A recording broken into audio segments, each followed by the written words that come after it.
আমি সেই মেয়েটি, সেই মেয়ে যার জন্মের সময় কোনো শাখ বাজেনি, জন্ম থেকেই যে জ্যোতিষীর ছকে বন্দি, যার লগ্ন রাশি রাহুকেতুর দিশা খোঁজা হয়েছে না তার নিজের জন্যে নয়, তার পিতার জন্য, তার ভাইয়ের জন্য, তার স্বামীর জন্য, তার পুত্রের জন্য, কিন্তু যার গর্ভ থেকে আমার জন্ম সেই মায়ের কথা বলেনি কেউ।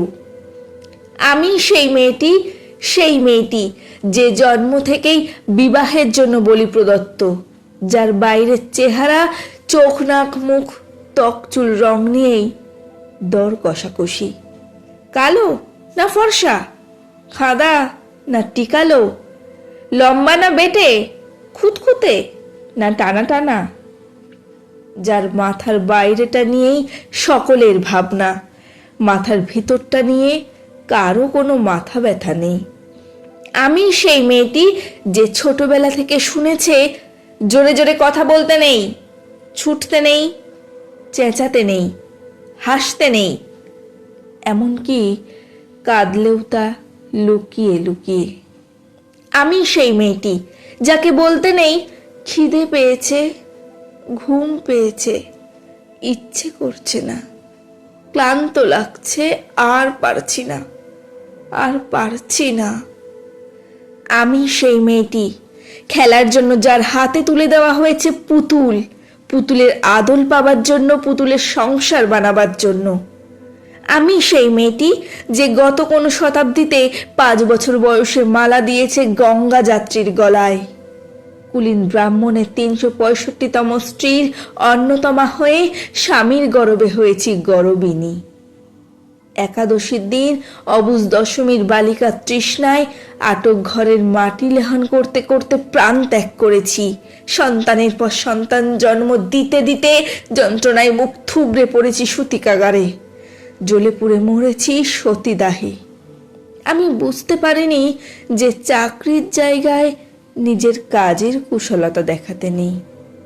আমি বুঝতে পারিনি যে আমার প্রেমিককে তার প্রেমপত্রের বানান ভুলগুলো ধরিয়ে দেওয়াটাই আমার ভুল হয়েছিল।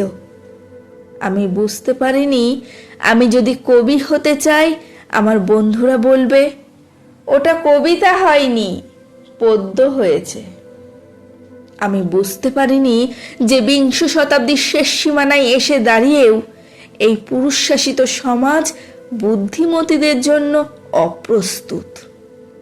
আমি সেই মেয়েটি যে দেখেছে একটি নারী কেমন করে নিছক মেয়ে ছেলে বনে যায়, চরিত্রের উল্টো দিকে হেঁটে যায় সফল স্বামীদের গিন্নিরা। শিক্ষার চেয়ে উজ্জ্বলতা পায় বেনারসি শাড়ির ফুলকি, বুদ্ধির চেয়ে দীপ্তিমান হয়ে ওঠে অন্ধকারে হীরা পান্না। আমি সেই মেয়েটি, জানেন, আমি সেই মেয়েটি যে জীবনের কয়েকটি বছর ভুলের পর ভুল, পুনরপি ভুল করেই চলেছি। অন্ধকারের দিনে ফিরতে পারি না বলেই কি আমি অপমানের জ্বলন্ত কয়লার উপর দিয়ে হেঁটে যেতে চাই দুঃখের দিকে। আমি প্রণাম জানাই সেই প্রথম আগুনকে, যার নাম বর্ণ পরিচয়, সেই অগ্নিশুদ্ধ পরম্পরাকে, সেই সব পুরুষ রমণীকে যারা 19 শতাব্দীর অন্ধকারের হাতলে জ্ঞানের আলো জ্বালিয়ে এক জন্মে আমাকে জন্ম জন্মান্তরের দরজা খুলে দিয়েছে। আমি আজ প্রেমের জন্য ফেলে যাচ্ছি আরাম, শোকার্জিত সাকান্নের জন্য ফেলে যাচ্ছি কৃতদাসের চব্যচস্য, জেগে থাকার জন্য ফেলে যাচ্ছি ভাত ঘুম, যন্ত্রণার জন্য ফেলে যাচ্ছি সুখ, জ্ঞানের জন্য ফেলে যাচ্ছি অন্ধতা, আনন্দের জন্য ফেলে যাচ্ছি সাফল্য, অমৃতের জন্য ঐশ্বর্য। আমার হাতে জ্বলছে দিশারিদের শিক্ষার মহান আগুন। আমি সেই মেয়েটি। আপনারা নিজের দর্পণে দেখে আমাকে চিনুন, আমাকে চিনুন, আমাকে চিনুন।